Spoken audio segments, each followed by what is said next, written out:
Welcome to the deep dive. Today we're digging into something pretty fundamental. How agriculture basically reshaped, well, everything for early societies, especially work. It's a huge topic. We're drawing on excerpts from Agriculture Transforms Society and Work to explore that shift. Right, and our goal really is to track that move from hunter-gatherer life, which was, very different, And nomadic, often. to these more complex, settled societies, and how farming was the key driver behind specialization in new social structures. Absolutely. Before agriculture, you had these hunter-gatherer groups, and the source points out their social structure was pretty minimal. Yeah, like a chief or maybe some elders, Exactly. But even those leaders, they were generally still out there hunting, gathering. because there wasn't much extra. No big surpluses of food lying around. Precisely. There just weren't enough resources to support people who weren't directly involved in getting food. Self-sufficiency was the name of the game for almost everyone. Okay, then farming arrives. Yeah. The agricultural revolution. Hmm. And it just completely changes the picture for work. It really does. The text highlights this amazing detail. Early farming yielding maybe 3 to 10 kilograms of grain for every 1 kilogram of seed sown. Wow, okay.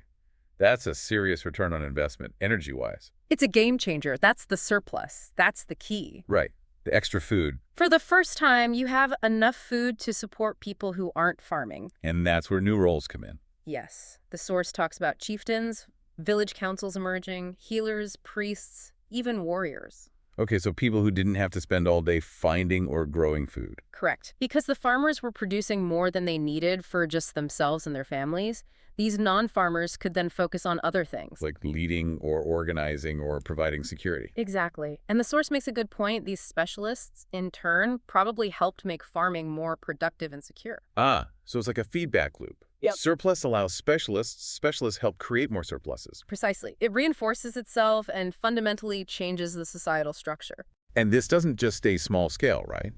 The surplus has bigger effects. Oh, definitely. Consistent surpluses, even small ones initially, they fuel population growth. More food means more people can survive. Right. And people start to cluster together more in larger settlements, Yeah. eventually leading to towns and cities. And that concentration of people, that probably pushes specialization even further. Absolutely. More people together creates more demand for different things. That's when you really see the rise of dedicated craftspeople. Like carpenters, blacksmiths. Yes, merchants, traders, sailors, people developing specific skills because there's a large enough population to support them focusing just on that one thing. It makes sense. If you're just making pots all day, you get really good at making pots. Exactly. Efficiency goes up.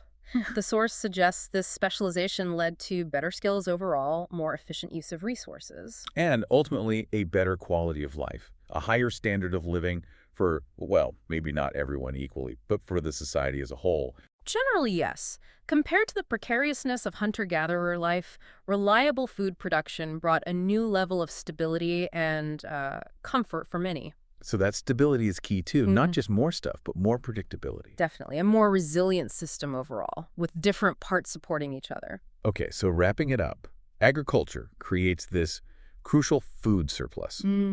That surplus allows some people not to farm, leading to specialized roles, leaders, priests, warriors, artisans, Right. which in turn helps boost food production and allows for larger, denser populations for further driving specialization.